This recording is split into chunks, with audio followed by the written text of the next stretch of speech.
अमेरिकी फेड और bank of Japan की बैठक से पहले ग्लोबल बाजारों में सुस्ती। नेस्डेक लगातार तीसरे दिन गिरा। एशियाई बाजारों में मिला जुला कारोबार और एसजीएक्स निफ्टी में मामूली कमजोरी।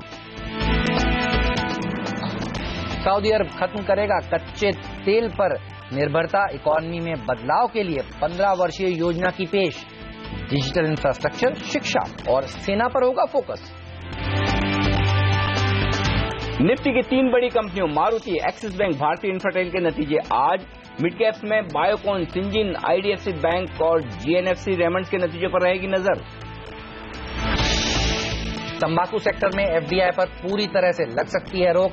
वाणिज्य मंत्रालय ने जारी किया ड्राफ्ट कैबिनेट नोट। आईटीसी और दूसरी सिगरेट उत्पादकों ने जताई फिक्र। सीएनबीसी आवाज की एक्सक्लूसिव खबर। और सुप्रीम कोर्ट में आज विजय माल्या मामले की सुनवाई। बैंकों के कंसोर्शियम ने सुप्रीम कोर्ट में कहा, माल्या सहयोग नहीं कर रहे हैं, नहीं दे रहे हैं विदेश में संपत्ति का ब्यौरा।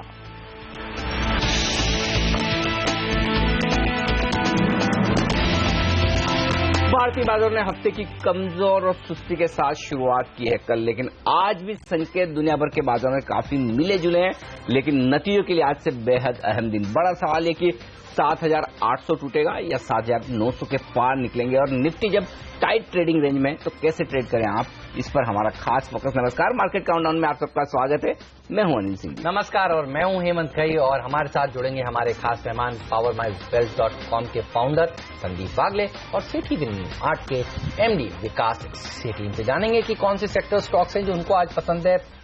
इनके बेहतरीन पिक्स भी आपके सामने पेश करेंगे। लेकिन अनिल, कल आप कह रहे थे कि 7,925 ऊपर में, 7,825 नीचे में ये रहेगा ट्रेडिंग का रेंज, और हूबहू वही हुआ है।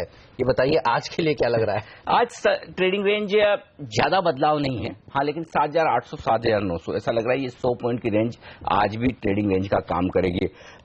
वायदा कारोबार की एक्सपायरी का हफ्ता है, तो डेटा साफ तौर पर दिखा रहे हैं कि बाजार 7,800 के आसपास सपोर्ट लेने की कोशिश करेगा और 7,900 के पार जाना मुश्किल होगा। वो क्यों होगा, वायदा कारोबार के डेटा जब हम बात करेंगे तब विस्तार से मैं बताऊंगा। लेकिन उससे पहले अब अगर कमजोर शुरुआत हो जाए, जैसा कि एसजीएक्स निफ्टी पर आपको दिख रहा है, तो फिर आपके लिए कमजोरी में खरीदारी के मौके होंगे। और खरीदारी के मौके में जितना 7,800 के नजदीक आप खरीदेंगे उतना सेफ रहेंगे। स्टॉप लॉस 50 पॉइंट नीचे आपको लगाना है 7,750 पर, और ऊपर की तरफ का टारगेट तब बनेगा 7,850 7,900।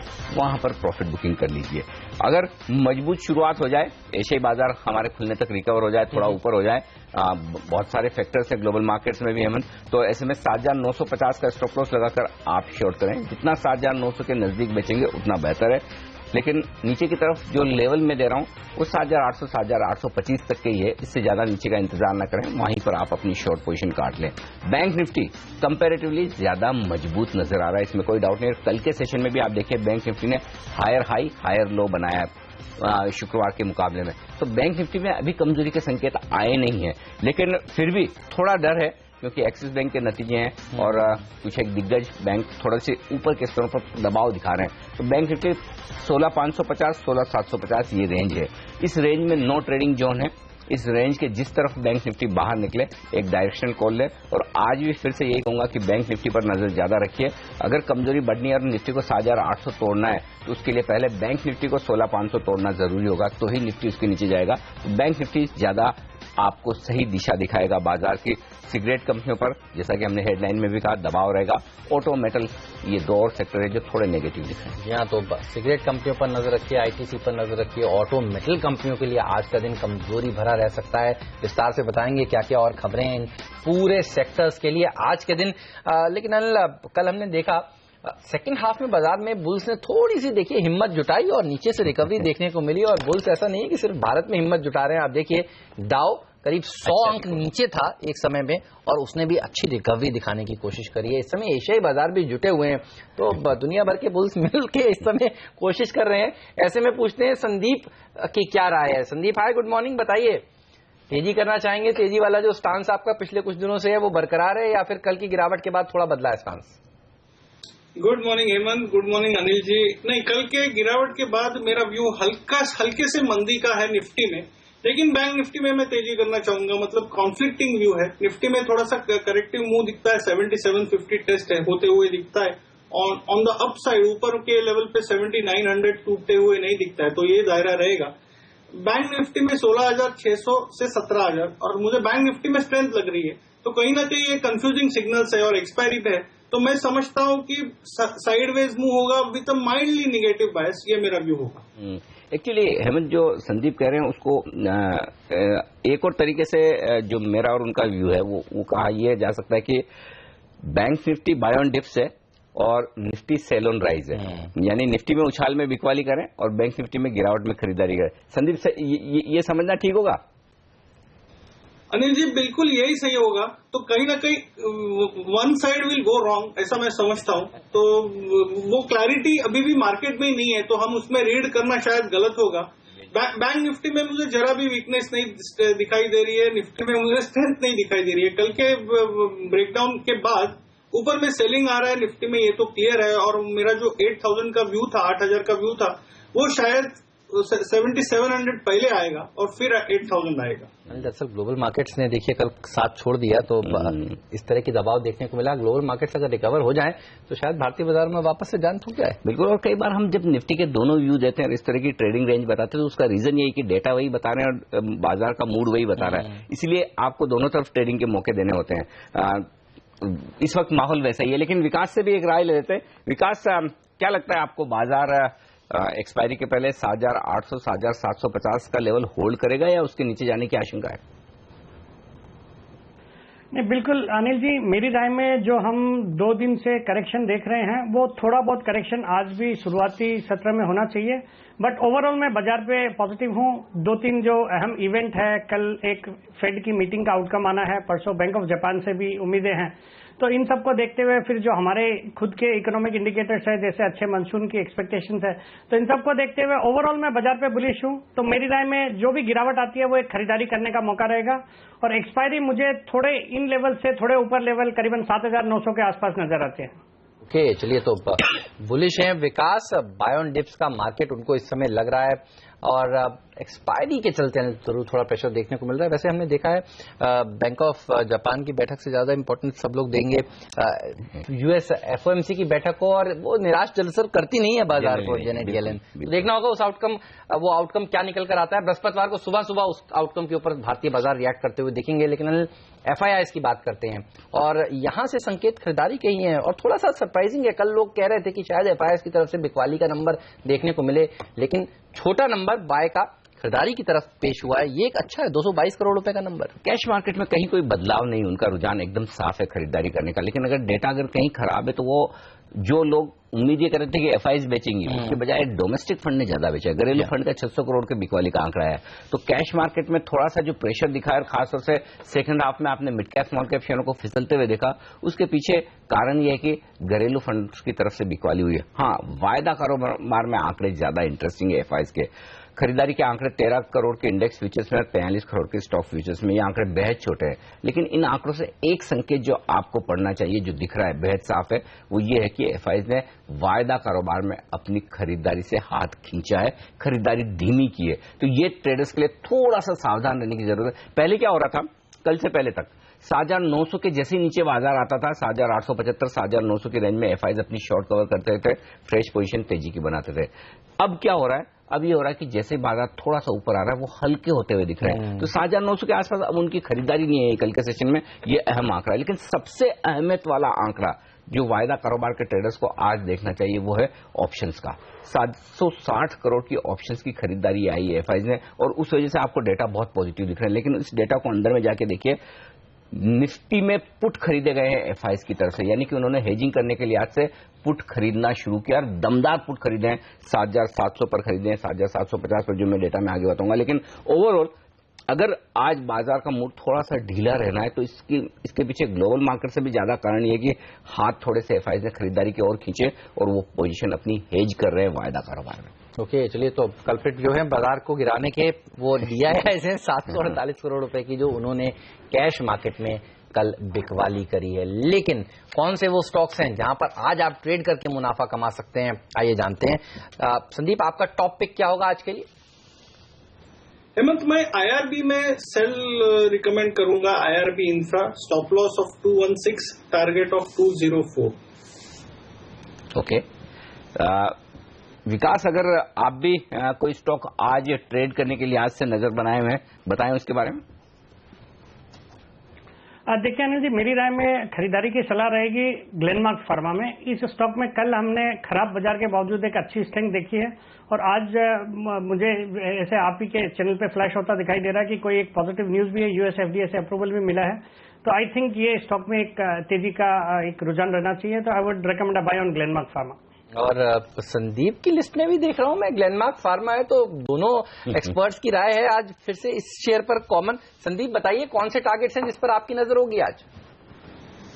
जी हेमंत, मैं विकास जी से बिल्कुल सहमत हूं। कल के फॉलिंग मार्केट में ये स्टॉक आउट परफॉर्मर था, क्योंकि मार्केट थोड़ा सा साइडवेज या नेगेटिव था, ये स्टॉक चला नहीं। तो थोड़ा सा बाउंस बैक आता है तो ये स्टॉक आउट परफॉर्म करेगा। मैं 817 का स्टॉप लॉस रिकमेंड करूंगा और मेरा टारगेट होगा लगभग 870-875 के बीच में। तो ग्लेनमार्क फार्मा के शेयर पर नजर रखिए अगर आपको तेजी करनी है। दोनों ही एक्सपर्ट्स की राय यहाँ खरीदारी की है और आईआरबी पे संदीप कह रहे हैं कि बेच कर चलना चाहिए। और भी कई स्टॉक्स हैं जहां पर हमारे एक्सपर्ट्स ने खरीदारी या बिकवाली की राय दी है। शो में आपको आगे बताएंगे, लेकिन एफएनओ की तरफ से क्या संकेत मिल रहे हैं ये बताइए। क्या लग रहा है, एक्सपायरी जो है वो 8000 के ऊपर 8100 के आसपास हो सकती है जो परसों तक लग रहा था, या अब उसके आसार बिल्कुल ठंडे हो गए हैं? 7900 के ऊपर हो तो भी अच्छी मानी जाएगी। आज के डेटा देखकर तो ये लग रहा है, क्योंकि इसमें ये मैं इसलिए कह रहा हूँ कि अच्छा वैसे हेमंत एक बात और है कि मूड बदलने में वक्त नहीं लगता है। एक ही दिन में देखिए मूड बदल गया और इतनी इवेंट्स हैं जब, और खासतौर से गुरुवार को तो सुबह सुबह हमें फेड की मीटिंग के बाद ट्रेड करना है, इसलिए एक्सपायरी का अंदाजा लगाना थोड़ा सा मुश्किल काम हो रहा है। तो आसान काम क्या है? आसान काम ये कि एक्सपायरी के हफ्ते की ट्रेडिंग रेंज का अंदाजा लगाना।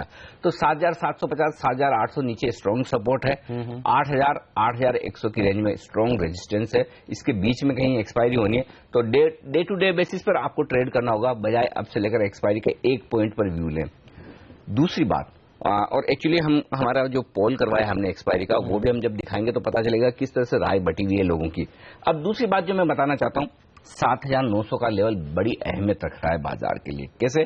कल देखिए 7900 के पुट में 9 लाख शेयर कम हुए और कॉल्स में 12 लाख शेयर जुड़े हैं। अब पुट में ओपन इंटरेस्ट कम होना यह बताता है कि तेजी करने वाले ट्रेडर्स का मूड थोड़ा ढीला हो गया, और कॉल्स जिस तरह से एग्रेसिव बढ़े हैं 12 लाख शेयर, इसका मतलब है कि मंदी करने वाले ट्रेडर्स हावी हो गए। तो कल इतने दिनों बाद पहली बार तेजी करने वाले ट्रेडर्स थोड़े से बैकफुट पर गए, ढीले हो गए, ये संकेत यानी कि सेंटीमेंट खराब हुआ। अगर आज देखिए जिस तरह से एसजीएक्स निफ्टी है फिर से कमजोर शुरुआत हो जाएगी तो सेंटीमेंट को धक्का लगेगा। तो ऐसे में आपको रिकवरी आएगी तो सिर्फ डेटा के बेसिस पर, और वो ये कि 7800 के लेवल पर 64 लाख शेयरों का ओपन इंटरेस्ट है, पुट में हाईएस्ट ओपन इंटरेस्ट है, तो वहां बाजार जरूर सपोर्ट लेगा। तो 7750 7800 स्ट्रॉन्ग सपोर्ट जोन बाजार में वायदा कारोबार के डेटा के बेसिस पर आप कह सकते हैं। बैंक निफ्टी में कल भी 27000 शेयर जुड़े हैं, निफ्टी में 2 लाख शेयर कम होते हुए दिखे, तो वहां पर डेटा में कोई खास बदलाव नहीं है। लेकिन एक बात साफ है कि एफआईज जिस तरह से पुट में खरीदारी कर रहे हैं निचले स्तरों पर 7700 7750, तो कहीं न कहीं या तो उन्हें हेजिंग के हिसाब से लग रहा है, या उन्हें लग रहा है किसी इवेंट में कोई नेगेटिव आ गया तो थोड़ा नीचे जा सकता है, या वायदा कारोबार की एक्सपायरी के हफ्ते में जब आप 7900 के नीचे लगातार बने तो तेजी करने वाले ट्रेडर्स थोड़ी अपनी पोजीशन कम कर सकते हैं। तो ये 2-3 फैक्टर्स हैं जो बाजार को वोलेटाइल बना सकते हैं। सावधानी के साथ ट्रेड करना होगा, और बहुत स्किल ट्रेडर्स के लिए ये बाजार है, क्योंकि इस बाजार में कॉन्ट्रा कॉल लेकर ट्रेड करना तभी पैसा बनेगा। तो थोड़ा मुश्किल काम है, एक आध दिन थोड़ा वेट एंड वॉच वाली सिचुएशन रखे तो कोई हर्ज नहीं। चलिए, और ये है वो पोल जो सीएनबीसी आवाज ने कराया। एक्सपायरी किन लेवल्स पर होगी देखिए, 7900 के ऊपर होगी एक्सपायरी, 35% पार्टिसिपेंट्स मानते हैं, और 30% लोग मानते हैं कि 7750 से 7800 के बीच में हो सकती है। अगर 7800 का स्तर टूटा ना नीचे की तरफ तो बहुत दिक्कत की बात हो जाएगी, और वो स्तर पर सबकी नजर क्लोजली होनी चाहिए। वो एक इंपॉर्टेंट लक्ष्मण रेखा है जिसके नीचे नहीं जाना चाहिए बाजार को। तो इस आंकड़े पर नजर रखिएगा। लेकिन हमारे दूसरे एक्सपर्ट्स की क्या राय निकल कर आ रही है, आज निफ्टी को किस तरह से ट्रेड करना चाहिए, मनीष शर्मा की राय देखिए आपके सामने, डेरिवेटिव ट्रेडिंग रिसर्च.com के, कह रहे हैं बेच कर जाना चाहिए, और वो तो टारगेट है ना 7800 के नीचे का ही दे रहे हैं। 7050 का टारगेट है उनके लिए, आज का 7920 का एक स्टॉप लॉस रखना चाहिए। एक्चुअली 50 पॉइंट की रेंज सपोर्ट रहेगी, 7800 की नहीं और 7750 ये शायद रेंज निकले। लेकिन इस बीच खरीदारी की राय किरण की है, 7900 के लक्ष्य के लिए 7800 के थोड़ा नीचे वो स्टॉप लॉस लगाना चाहते हैं। वैशाली पारेख की राय देखिए प्रभुदास लियादर की, वो भी कह रही है खरीदारी ही करनी चाहिए, 7900 का टारगेट उनका है, 7,800 का एक स्टॉप लॉस भी रखना चाहिए। नीरव वखारिया बेचना चाहते हैं निफ्टी को 7,905 के स्टॉप लॉस के साथ और 7,820 है उनका लक्ष्य। ये मामला अब तक बराबरी का है, 2 खरीदारी की राय, 2 बिकवाली की राय, तो इसलिए राय सर्वेंद्र की काफी इंपॉर्टेंट हो जाती है और वो है बिकवाली की तरफ, और वो कह रहे हैं कि 7741 का टारगेट है उनका, 7856 का स्टॉप लॉस रखना चाहिए। तो 5 में से आज कंसेंसस जो है वो मंदी की तरफ बन रहा है। 3 एक्सपर्ट्स कह रहे हैं बेच। सर्वेंटर का स्टॉप लॉस लेवल बड़ा इंटरेस्टिंग है, 7,856, यानी कि कल की क्लोजिंग पर ही वो स्टॉप लॉस दे रहे हैं। यानी कि अगर आज गैप से खुल गए 25-30 पॉइंट नीचे तो कल के ऊपर निकले तो फिर आप अपनी मंदी काटे, तो बेहद टाइट स्टॉप लॉस। लेकिन बाकी एक्सपर्ट्स की राय के मुताबिक अगर आप देखें तो निफ्टी पर जो ट्रेडिंग रेंज दिख रही है नीचे की तरफ 7,750, 7,800 सपोर्ट का काम करेगा।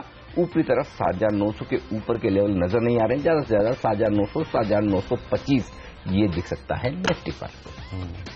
चलिए, तो ये बात हुई निफ्टी की, ये बात हुई आज की ट्रेडिंग रणनीति की। लेकिन आज निफ्टी की 3 दिग्गज कंपनियों के नतीजे आने वाले हैं, एक्सिस बैंक, भारतीय इंफ्राटेल और मारुति। लेकिन इसके अलावा बायोकॉन और कई सारे और मिड कैप कंपनियां, सिंजीन, रेमंड्स, ये सब अपने, आईडीएफसी बैंक सब अपने नतीजे पेश करेगी। क्या है पॉल, किस तरह के रहेंगे नतीजे, इन सब पर हम बातचीत करेंगे। साथ ही बताएंगे आपको टॉप 5 स्टॉक्स इस ब्रेक के बाद।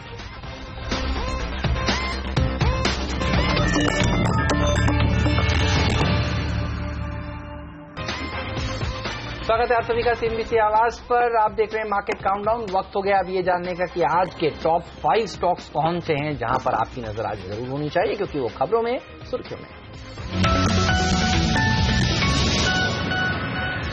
प्रिज्म सीमेंट, इन्होंने एक अपने ग्रुप के कारोबार में हिस्सा बेचा है 23% और ये हिस्सा बेचकर 111 करोड़ रुपए जुटाए हैं। इस पर नजर रखिए।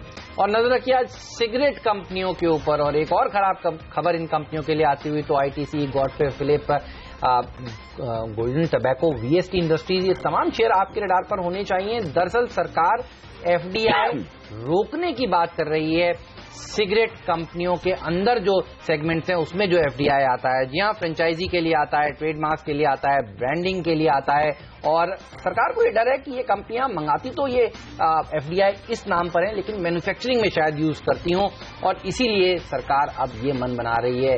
और ये पहला ऐसा सेक्टर है जहां पर सरकार दरअसल एफडीआई का विरोध करती हुई इस बार दिखेगी, और ये तमाम शेयर आज आपके रडार पर होने चाहिए। दबाव देखने को मिल सकता है। बेहद अहम खबर, और तमाम सिगरेट कंपनियां आज रहेगी प्रेशर में, लेकिन मजबूत रह सकता है डेल्टा कॉर्प। हालांकि नतीजों से पहले ही चल चुका है, लेकिन फिर भी 1 करोड़ से मुनाफा बढ़कर 28 करोड़ और आय में 87 करोड़ से बढ़त होकर 102 करोड़, अच्छे नतीजे। सरकारी कंपनी ईआईएल के शेयर पर भी नजर रखिए। बांग्लादेश पेट्रोलियम के साथ इन्होंने करार किया है, पीएमसी सर्विसेज उपलब्ध कराएगी ये कंपनी बांग्लादेश की कंपनी को। तो इस स्टॉक पर आज एक तेजी का रुझान देखने को मिल सकता है।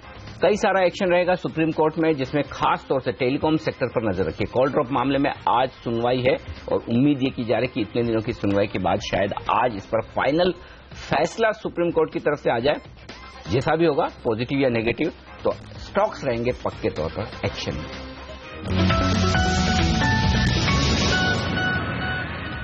लेंगे एक छोटा सा ब्रेक, लेकिन आप देखिए टाटा स्पॉन्ज के नतीजे आपकी स्क्रीन पर फ्लैश होते हुए, और 9 करोड़ रुपए से मुनाफा इनका बढ़कर 13 करोड़ रुपए हो गया है। तो टाटा स्पॉन्ज ये वो ऐसा स्टॉक है जो पिछले हफ्ते काफी अच्छी तेजी दिखा रहा था, इसी एक्सपेक्टेशन में कि अच्छे नंबर्स आएंगे। तो नंबर्स तो कम से कम मुनाफे का जो आया है अभी वो अच्छा आया है। इस सब पर बात होगी, और ये भी आपको बताएंगे आज कौन से परिणाम आने वाले हैं जहां पर आपकी नजर होनी चाहिए। हमारे साथ डिम्पी और पूजा जुड़ेंगी। एक छोटे से ब्रेक के बाद उनसे हम बात करेंगे।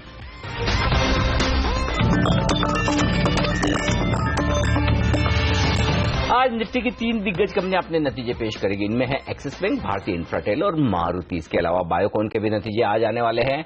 हमने करवाया है एक पोल, बाजार के जाने माने दिग्गजों के बीच की नतीजे कैसे रहेंगे, और ये पूरा पोल लेकर हमारे साथ जुड़ रहे हैं पूजा त्रिपाठी और डिम्पी कालरा। पूजा, पहले आप बताएं, एक्सिस बैंक क्या उम्मीद है?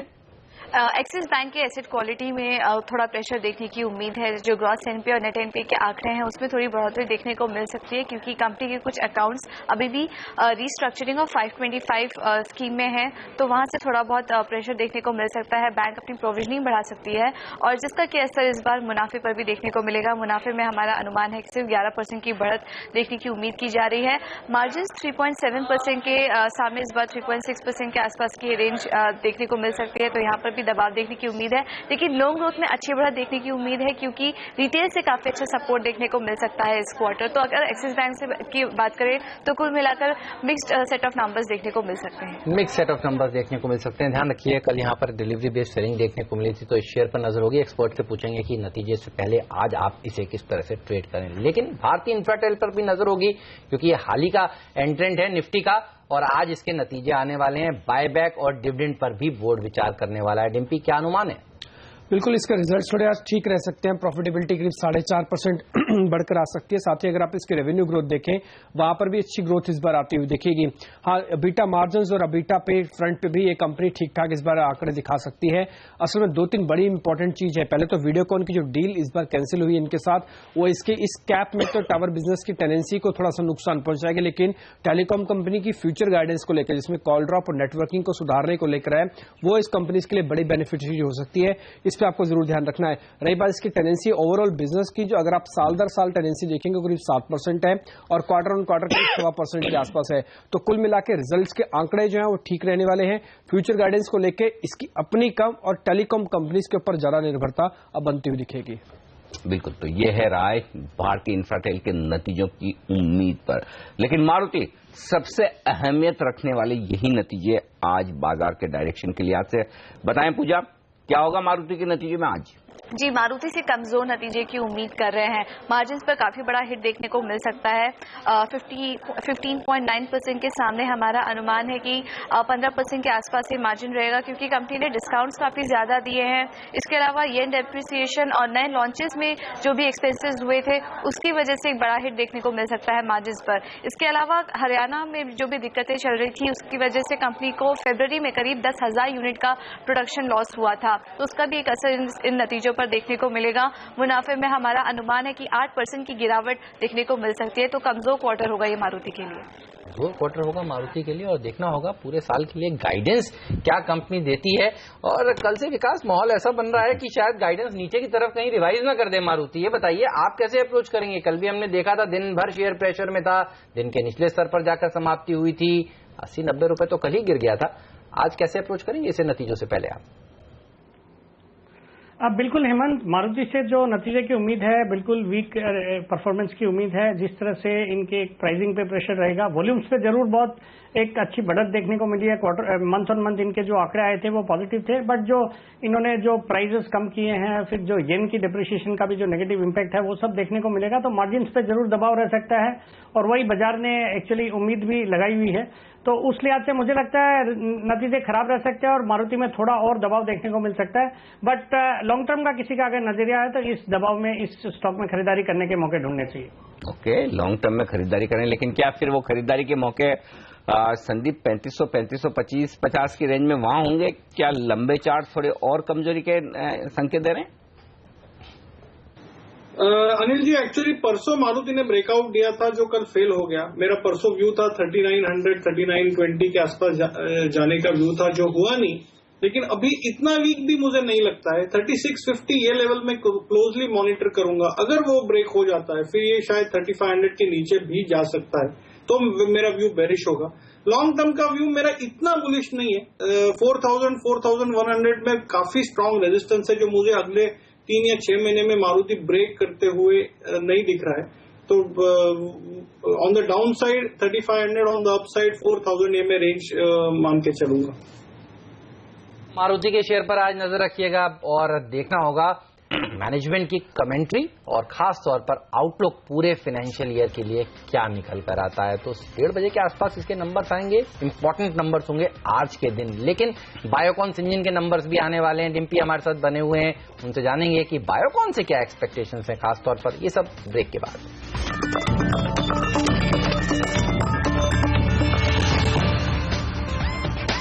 स्वागत है आप सभी का सीएनबीसी आवाज पर। आप देख रहे हैं मार्केट काउंटडाउन और हम बात कर रहे हैं उन स्टॉक्स की जहां पर आज दमदार एक्शन देखने को मिलेगा। काफी कंपनियों के नतीजे आज आने वाले हैं। ब्रेक से पहले हमने आपको बताया मारुति के नंबर्स कैसे आ सकते हैं, एक्सिस बैंक के नंबर्स कैसे आ सकते हैं। पूजा और डिम्पी हमारे साथ बने हुए हैं। डिम्पी, ये बताइए बायोकॉन से क्या एक्सपेक्टेशन है आज के लिए? बायोकॉन इस बार अच्छा रेवेन्यू तो दिखाएगा, लेकिन प्रॉफिटेबिलिटी क्योंकि बेस इफेक्ट थोड़ा ज्यादा है, क्योंकि पिछली बार के क्वार्टर यानी कि Q4 15 का जो क्वार्टर है वहां पे करीब 105 करोड़ रुपए इन्होंने ज्यादा दिखाया था, जो कि सिंजिन की सेल्स इनको मिला था IVF से।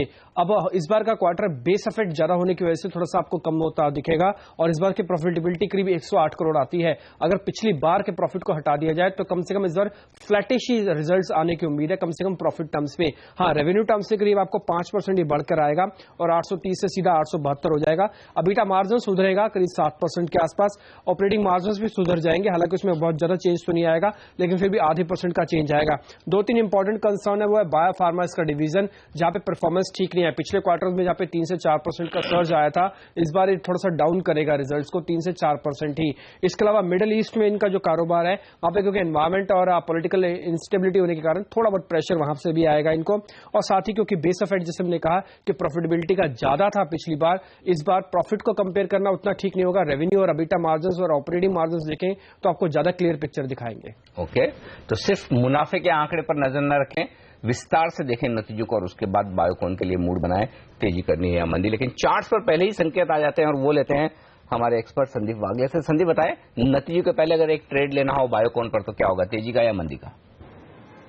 क्लैरिटी नहीं है एक्चुअली। 540 मुझे टूटते हुए नहीं दिखता है। 570, 575 में एक स्ट्रॉन्ग रेजिस्टेंस दिखता है। अगर आप शॉर्ट टर्म ट्रेड लेते हैं तो शायद मैं तेजी का ट्रेड लूंगा टुवर्ड्स 570, 575, लेकिन लिमिटेड अपसाइड पकड़ के चलिए। इससे ऊपर मुझे शॉर्ट टर्म में नहीं दिखता है, लेकिन इसका मंथली पैटर्न बहुत अच्छा है। मुझे लगता है ये लगभग 700, 750 का संकेत दे रहा है। तो मैं ऑन अ करेक्शन या एक्यूमुलेट करूंगा 6 से 12 महीने का। अगर किसी का व्यू है तो मैं 700 के 750 के टारगेट से एक्यूमुलेट करने की राय दूंगा।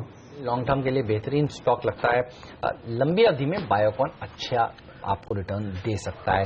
और अब बात करते हैं सीएनबीसी आवाज की एक्सक्लूसिव खबर की। यहाँ तंबाकू सेक्टर में विदेशी निवेश पर पूरी तरह से पाबंदी लग सकती है। इसके लिए उद्योग मंत्रालय ने कैबिनेट ड्राफ्ट नोट्स तैयार कर लिया है और इसे संबंधित मंत्रालयों को सलाह के लिए भेज भी दिया है।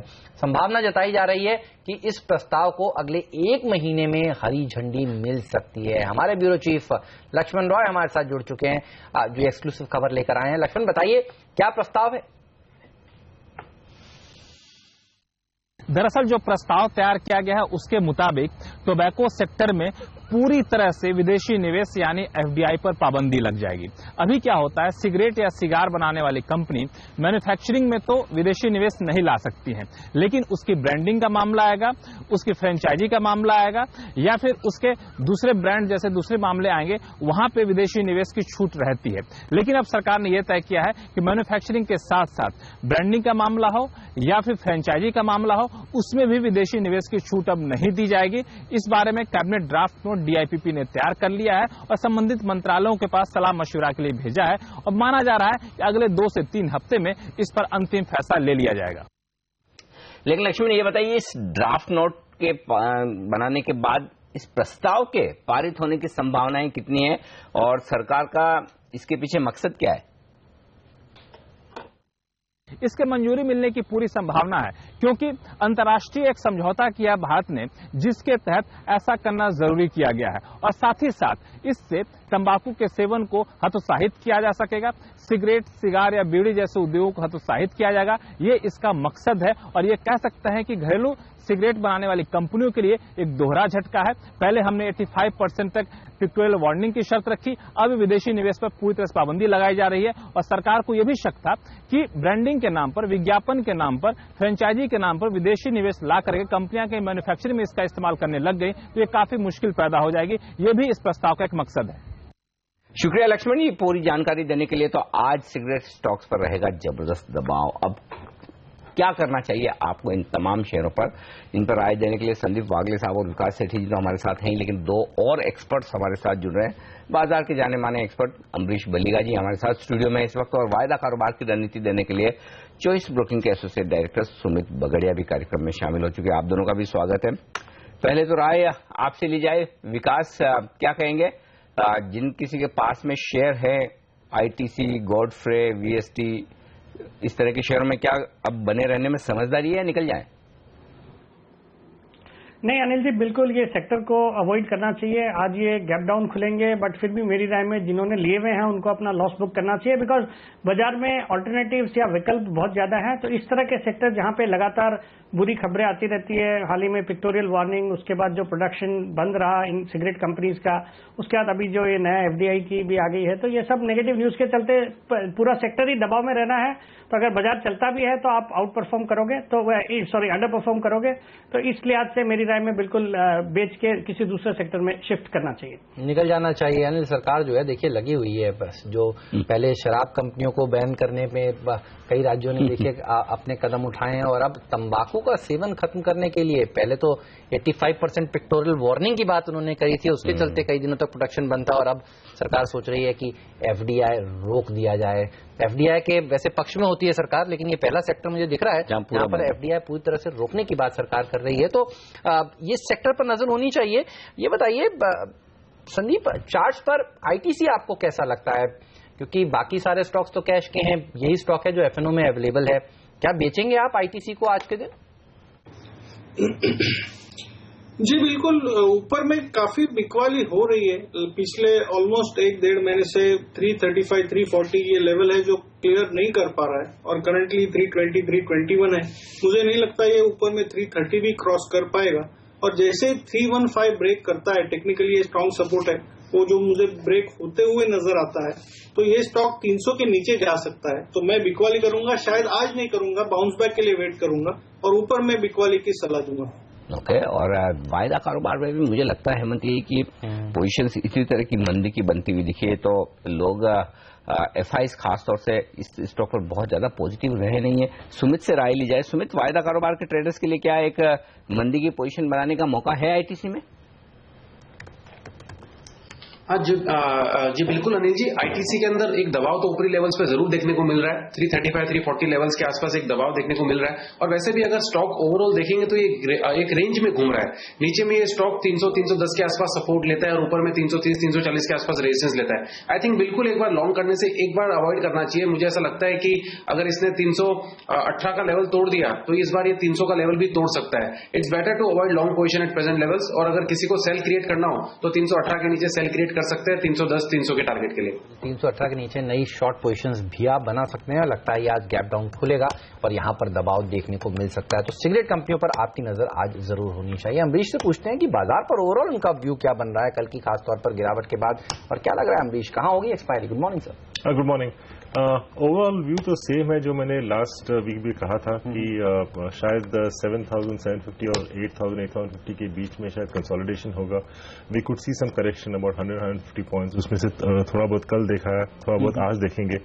तो इस तरह से ये अच्छा है कि इस लेवल पे कंसोलिडेट कर रहा है। It is healthy for the markets, क्योंकि एक लेवल पे कंसोलिडेट करने के बाद then I think we can move to the next level, and immediately I think what will worry people is the parliament session, जहां पे already we have seen it stormy.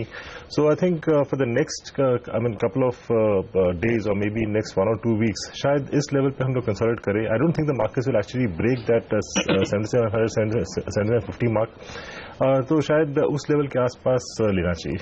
Okay, तो ये है राय बाजार पर। लेकिन निफ्टी और बैंक निफ्टी वायदा कारोबार के ट्रेडर्स के लिए, सुमित आपकी क्या राय है, कैसे ट्रेड किया जाए, और कुछ अंदाजा लग रहा है डेटा देखकर कि एक्सपायरी कहां हो सकती है?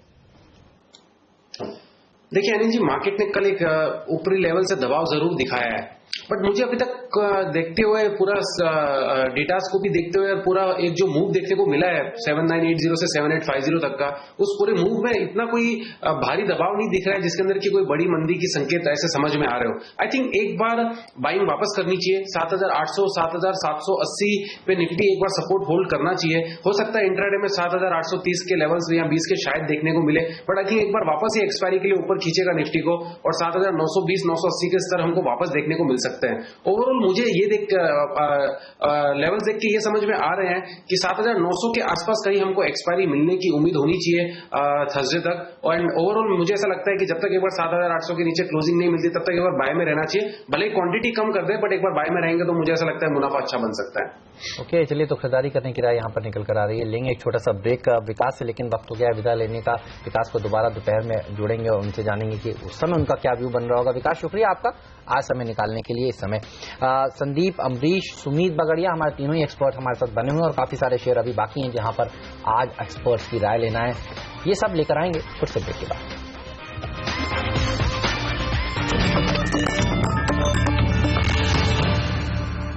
हमारे एक्सपर्ट्स हमारे साथ हैं संदीप बागले, सुमित बगड़िया और अमरीश बलीगा। चलिए फोकस करते हैं कुछ स्टॉक्स पर जहां पर भरपूर एक्शन रहने वाला है। उनमें से एक है एक्सिस बैंक, जो आज अपने नतीजे पेश करने वाला है। नतीजे से पहले वायदा कारोबार में किस तरह की पोजीशंस बनी है, सुमित जरा बताएं, और क्या कोई ट्रेड बनता है एक्सिस बैंक में नतीजे के पहले? देखिए, ऊपरी लेवल्स पे एक दबाव जरूर देखने को मिल रहा है। एक्सिस बैंक के अंदर ऊपर में दबाव 480 के लेवल के आसपास हमको देखने को मिल रहा है, बट फिलहाल सेलिंग ट्रिगर कुछ भी देखने को मिला नहीं है। अगर 460-65 के बीच एक्सिस बैंक एक बार मिलता है तो 450 के स्टॉप लॉस से एक बार बाइंग कर सकते हैं। ऊपर में अगर ये 480 का लेवल ब्रेक करता है then there is a possibility that we might see levels of around 490 से 500 तक के। आई थिंक एक बार पॉजिटिव व्यू जारी है, पॉजिटिव मोमेंटम भी स्टॉक के अंदर कंटिन्यूसली हमको देखने को मिला है। एक बार फिलहाल सेलिंग में नहीं बैठना चाहिए। अगर ऊपर का लेवल 480 टूट जाता है तो फिर इसके अंदर 490 से 500 तक के लेवल्स हमको देखने को मिल सकते हैं। आई थिंक 465 पे एक बार लॉन्ग करके चलना चाहिए एक्सिस बैंक के अंदर। हिंडाल्को के शेयर के लिए भी देखिए, अब आपकी स्क्रीन पर खबरें आती हुई। हिंडाल्को जो कंपनी है वो एक्सेप्ट कर रही है मेटल एक्स का जो ऑफर है, और ऑफर ये है कि वो आदित्य बिरला मिनरल्स में अपना स्टेक बढ़ाए। इस समय हिंडाल्को का स्टेक करीब 51% है और मेटल एक्स ने जो ऑफर दिया है उसके बाद उनका स्टेक बढ़कर 81% के आसपास पहुंच जाएगा। हिंडाल्को की हिस्सेदारी घटती हुई दिखेगी, मेटल एक्स की हिस्सेदारी बढ़ती हुई दिखेगी। तो आदित्य बिरला मिनरल्स में ये हिस्सेदारी खरीदने का जो ऑफर है मेटल एक्स, और आपको बता दूं मेटल एक्स ऑस्ट्रेलिया की एक कंपनी है जो हिस्सेदारी बढ़ाना चाहती है। तो ये खबर इस समय आपकी स्क्रीन पर आती हुई। हिंडाल्को के शेयर पर एक राय ले लेते हैं। ये बताइए चार्ट्स कैसे लगते हैं आपको इसके, सुमित, और हिंडाल्को पर अब तक किस तरह की पोजीशंस बनी हुई हैं? आज वैसे देखिए ग्लोबल मेटल कंपनियों के लिए तो खराब खबरें देखने को मिल रही हैं क्योंकि मेटल शेयरों की ग्लोबली पिटाई हुई है, लेकिन हिंडाल्को के लिए खबर आती हुई कैसे रीड करेंगे? देखिए, मेटल्स के अंदर मोटा मोटी हम अगर देखेंगे तो हमको एक तेजी देखने को मिली है और पिछले 1 या 2 दिन के अंदर ऊपर से एक करेक्शन देखने को मिला है, बट अभी तक ओवरऑल ट्रेंड नेगेटिव वापस हुआ नहीं है क्योंकि सारे मेटल्स ने एक लोअर लेवल से बहुत अच्छी मूव देके आई थिंक ये रिट्रेसमेंट है तेजी का। मुझे ऐसा लगता है कि हिंडाल्को के अंदर अगर कोई 1 से 2 रुपए की करेक्शन अगर और मिलती है, यानी कि 96-95 के लेवल्स अगर 96-97 के लेवल्स अगर मिल जाते हैं तो एक बार के लिए मुझे ऐसा लगता है कि वापस वो बाइंग अपॉर्चुनिटी होगी, क्योंकि मेटल्स में मुझे ऐसा लगता है अभी और तेजी होनी बाकी है, चाहे फिर वो JSW स्टील हो, हिंडाल्को हो, वेदांता हो या जिंदल स्टील हो। स्पेसिफिकली हिंडाल्को की अगर बात करेंगे तो 96-97 लेवल्स पे एक बार लॉन्ग इनिशिएट कर सकते हैं और ऊपर में वापस 105 से 108 के लेवल हमको देखने को मिल सकते हैं। इसका ट्रेंड बेरिश तभी होगा जब ये 93 या 92 के नीचे क्लोजिंग देगा। तो जब तक ये 93-92 के नीचे क्लोजिंग नहीं देता है, अगर प्राइसेस में कोई भी रिट्रेसमेंट या कोई भी करेक्शन देखने को मिलता है तो वो बाइंग अपॉर्चुनिटी होगी फॉर टारगेट्स ऑफ 105 से 108 रुपए ऊपर के अंदर। ओके, और इस बीच मैं कुछ और बेहतरीन स्टॉक कॉल्स आपको दूं। संदीप बागले ने हमें कहा है कि IRB को शॉर्ट कीजिए और ग्लेनमार्क फार्मा को लॉन्ग कीजिए, यानी एक बिकवाली और एक खरीदारी की राय थोड़ी देर पहले उन्होंने दी थी, लेकिन 2 और स्टॉक उनकी लिस्ट में और वो भी इसी तरह से, एक में बिकवाली की राय है, एक में खरीदारी की राय है। मदरसन सुमी बेचना चाहते हैं संदीप और UBL यूनाइटेड ब्रूरीज खरीदना चाहते हैं। संदीप बताएं इन दोनों के बारे में।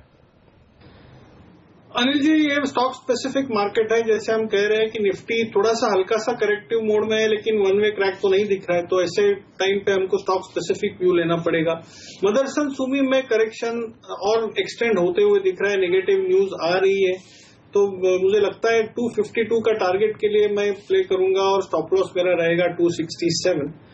UBL में काफी प्राइस और वॉल्यूम ब्रेकआउट कल देखने को मिला है जो आज एक्सटेंडेड मूव आ सकती है, तो मैं ये बाय करने की रिकमेंडेशन दूंगा। Stop loss 756, target 810। United breweries में खरीदारी करने की राय यहाँ पर निकल कर आ रही है, शेयर पर आपकी नजर होनी चाहिए। लेकिन आप देखिए डेल्टा कॉर्प के नतीजे कल बाजार बंद होने के बाद आए हैं। 78 लाख रुपीस से मुनाफा बढ़कर 28 करोड़ रुपए पहुंच गया है। हालांकि करीब करीब 15.5 करोड़ रुपए का एक एक्सेप्शनल गेन भी है जो इनको मिला है, जो उन्होंने फॉरेन सब्सिडी में अपनी हिस्सेदारी बेची है। लेकिन शेयर ने देखिए बहुत जबरदस्त अप मूव दिखाया है in the run up to the results. करीब करीब पिछले 15-20 दिन, एक महीने का चार्ट देखें तो 30-40% की रैली यहां पर देखी जा चुकी है। क्या ये रैली और अच्छी आगे बढ़ सकती है? जी हाँ, एक महीने में 40% का रिटर्न दे चुका है ये स्टॉक। अमरीश, क्या राय रखते हैं आप इस कंपनी के ऊपर? नंबर्स तो कम से कम अच्छे दिख रहे हैं। नंबर्स अच्छे हैं, जो इनका बिजनेस है वो एवरग्रीन बिजनेस है, यूनिक बिजनेस है। And we should remember that this stock has again fallen from those 80-85 level से नीचे गया है, तो वहां से बाउंस बैक होकर सेम लेवल पे आ चुका है। I think because of this results we could see possibly levels of beyond 100 in the next couple of तो सेंचुरी मार सकता है ये surely। तो चलिए 100 रुपए के ऊपर जाने की संभावनाएं बनती है डेल्टा के लिए, और जाहिर सी बात है कि पिछले कुछ दिनों में जिस तरह की अच्छी तेजी के मूव आए, स्टॉक और आगे बढ़ता हुआ दिख सकता है। आईबुल हाउसिंग फाइनेंस, इसके भी नतीजे कल बाजार बंद होने के बाद आते हुए दिखे हैं और स्टॉक में कल काफी जबरदस्त उतार चढ़ाव रहा, फाइनली कमजोरी होती हुई नजर आई। ऊपरी स्तरों से बंद होते होते 1.5% के नुकसान के साथ आप देख सकते हैं किस तरह से आखिरी आधे पौन घंटे में वोलेटाइल हुआ स्टॉक का। जो नतीजे हैं वो मैं आपके सामने रखूं। इंडिया बुल्स हाउसिंग फाइनेंस के मुनाफा यहां पर 551 करोड़ से बढ़कर 675 करोड़ हुआ है। आय में भी 1875 करोड़ से बढ़ोतरी होकर 2400 करोड़ रही है। एनपीए वगैरह स्टेबल है।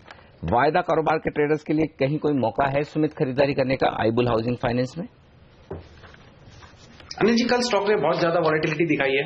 आई थिंक लोअर लेवल्स पे मिलता है तो खरीदारी करनी चाहिए। थोड़ा सा इसको और एक बार रिट्रेसमेंट मिल जाए तो ज्यादा अच्छा रहेगा। 640 630 के लेवल्स के आसपास ही इसमें बाइंग करना एक बार सही रहेगा। ऊपर के अंदर फिर ये स्टॉक हमको वैसे ओवरऑल अच्छा दिख रहा है, 700 750 के लेवल्स दिखा सकता है, बट थोड़ा सा रिट्रेसमेंट अगर मिल जाए तो सही रहेगा बाइंग करने के लिए। एक बार प्रेजेंट लेवल्स पे थोड़ा सा वेट करना चाहिए, क्योंकि एक बार इसने चार्ट का स्ट्रक्चर थोड़ा सा गड़बड़ दिखा रहा है, तो इसके लिए थोड़ा सा करेक्शन आने दीजिए प्रेजेंट लेवल से। करेक्शन के अंदर स्टॉक को जरूर बाय कर सकते हैं, क्योंकि ओवरऑल 700 से 750 के टारगेट्स दिखाई दे रहे हैं आईबुल हाउसिंग फाइनेंस के अंदर। इसके अलावा एबीबी के नतीजे भी कल बाजार बंद होने के बाद आए हैं। मुनाफा 31% बढ़ा है, आप देखिए, और 10% इनकम फ्रॉम ऑपरेशंस में इजाफा देखने को मिला है। लेकिन मार्जिन्स में थोड़ा कॉन्ट्रैक्शन देखने को मिला है, करीब करीब आधा बेसिस पॉइंट के आधा % की गिरावट यहां देखने को मिल रही है। और एक्सपेक्टेशन मार्केट लगाकर बैठा था कि मार्जिन्स करीब 3% के आसपास बढ़ते हुए दिखेंगे, तो उस लिहाज से निराशा जरूर हाथ लगी है। एक अच्छी रैली पिछले 2 ट्रेडिंग सेशंस में ये स्टॉक दिखा चुका है। संदीप, क्या आज यहां दबाव देखने को मिल सकता है, ये बताइए, और आप कौन से लेवल्स पर नजर रखेंगे आज इस शेयर के लिए? एबीबी की बात कर रहे हैं हेमंत आप? जी देखिए, लास्ट 3 या 4 हफ्तों में एबीबी 1200 से लेकर 1400 तक गया है, तो ऊपर में थोड़ी सी प्रेशर आ रहा है। ये 1400 1410 का जो लेवल है वहां पर तो प्रॉफिट बुकिंग डेफिनेटली करनी चाहिए, जो मुझे क्रॉस होते हुए जल्दी में नहीं लग रहा है। लेकिन ऑन द डाउन साइड 1301 का एक वेरी स्ट्रांग सपोर्ट है, 1300 1280 ये लेवल पकड़ के चलिए, वो भी मुझे नीचे ब्रेक होते हुए नहीं लग रहा है। तो 1300 के आसपास अगर आता है, 1320 1300 इसमें लिया जा सकता है for a small target of 100 rupees. 1400 1410 के आसपास जाएगा और ये रेंज में थोड़ा टाइम स्पेंड करेगा, ऐसा मेरा मानना है। ओके, तो ये है राय एबीबी के स्टॉक पर। देखते हैं आज क्या कहीं कोई थोड़ी प्रॉफिट बुकिंग आती है। संदीप, शुक्रिया आपका हमारे लिए वक्त निकालकर तमाम स्टॉक की रणनीति हमें बताने के लिए। वक्त एक ब्रेक का, लेकिन ब्रेक के बाद संदीप के बाद जुड़ेंगे हमारे साथ कोलकाता से simivomix.com की सिमी वॉमिक चार्ट लेकर वो तैयार हैं, लेकिन उनसे राय इस ब्रेक के बाद।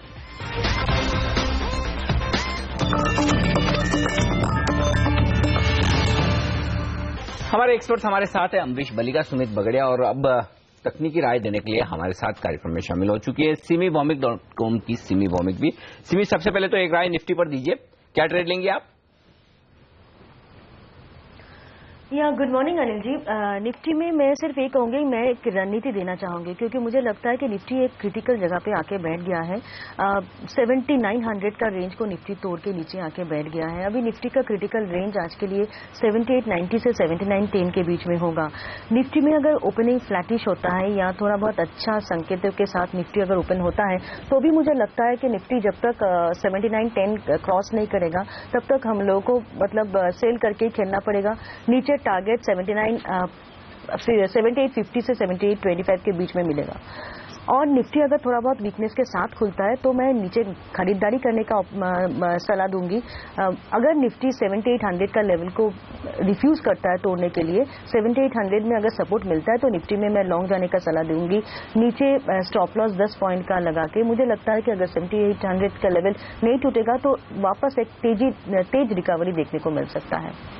चलिए, तो ये रहा है निफ्टी पर। लेकिन अनिल, आज कोर्ट का एक्शन देखिए भरपूर है और जिसका शेयर बाजार पर असर देखने को मिलेगा। कॉल ड्रॉप मामले पर सुप्रीम कोर्ट में आज सुबह 10:30 बजे से सुनवाई शुरू हो जाएगी। इसके अलावा आरबीआई डिस्क्लोज करने वाला है उन डिफॉल्टर्स की लिस्ट जो सुप्रीम कोर्ट ने मांगी थी 12:30 बजे। वो इवेंट है। Black money case supreme court में लगा हुआ है 3:30 बजे। तो आज सुप्रीम कोर्ट का एक्शन काफी बड़ा है और विजय माल्या की हियरिंग भी है आज। देखिए, सुप्रीम कोर्ट में ही 2 बजे वो सुनवाई होने वाली है। लेकिन कॉल ड्रॉप मामला जो पिछले कई दिनों से देखिए फोकस में है, उस पर राय अमरीश आपकी लेना चाहूंगा। कल भारतीय एयरटेल के नतीजे भी बाजार बंद होने के बाद आने वाले हैं और आज कॉल ड्रॉप का ये मामला है। कैसे देखते हैं आप इस मामले को आगे बढ़ता हुआ, और भारतीय एयरटेल, आइडिया, इनके ऊपर क्या राय है? कॉल ड्रॉप का मामला तो श्योरली नेगेटिव ही हो सकता है फॉर द टेलीकॉम कंपनीज। और जो लास्ट कई दिनों में बात चल रही थी कि there could be a cap of 3 calls per day, शायद वो कैप भी नहीं रहे। और यदि वो कैप रहता नहीं है then I think it will be a much bigger negative. तो आज अगर कॉल ड्रॉप वाले मामले में जिसमें संभावना है, ज्यादा लोग यही बता रहे हैं कि शायद टेलीकॉम कंपनियों के फेवर में ना आए, और अगर ऐसा कुछ होता है तो फिर मुश्किल वाली बात हो सकती है। हालांकि कुछ अंदाज तो बाजार को पहले से, इस वजह से स्टॉक पहले कमजोर भी हुए थे, लेकिन पिछले 5-7 दिनों में ये स्टॉक फिर से थोड़े थोड़े ऊपर आने लगे, चलने लगे। तो आज देखना ही होगा कि इन तमाम शेयरों पर किस तरह का असर पड़ता है। ये एक ऐसी स्पेस है जिस पर आपकी नजर जरूर होनी चाहिए। इसके अलावा जिस तरह से आप देखिए विजय माल्या के ऊपर शिकंजा कसता जा रहा है सरकार का, क्या आप बताइए, प्राइवेट सेक्टर बैंक्स के लिए अच्छी खबर है क्योंकि बाकी के जो डिफॉल्टर्स हैं, बिलफुल डिफॉल्टर्स हैं, वो देखेंगे कि सरकार का रुख कितना कड़ा है डिफॉल्टर्स के लिए। क्या लगता है आपको और कैसे देखते हैं आप इन इवेंट्स को? क्योंकि यहाँ पे अभी तक जो गवर्नमेंट ने एक्शन लिया, जो बैंक्स ने एक्शन लिया, I think it's decently positive. पर ये देखना पड़ेगा कि whether they are able to extract him back to India. यदि उनको लेके आते हैं then I think there is a decent chance that the banks may be able to recover whatever dues are there. क्योंकि ये बात नहीं है कि he doesn't have funds to pay back, it's only a question that he doesn't want to at this point of time. तो यदि उनको we are able to get him back to India then I think we should be able to recover the funds. And I think this will send out the clear signals to the other defaulters जो उनसे भी बड़े defaulters है। we have defaulters who have who owe 40,000 crores, 60,000 crores, शायद वहां से भी चालू हो जाएगा। चलिए, तो अच्छी खबर तो रही। पैसा कहां से भी आए, कैसे भी आए, बैंक्स के लिए अच्छी बात।